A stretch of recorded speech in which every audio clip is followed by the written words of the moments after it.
fried pizza. Niluluto na namin ang mga hotdog. First, ito ang aming ingredients. Wow! Tapos ito na nga pala ang aming oven. So guys, luto na ang aming hotdog. Oh my God guys, umuulan. Tignan nyo. Guys, ayan na, si Ate Chuchay ay nagkahati na.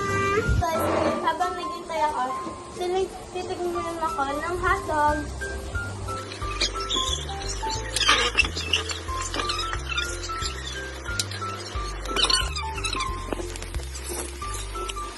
So guys, ngayon po, niluluto na ang sauce.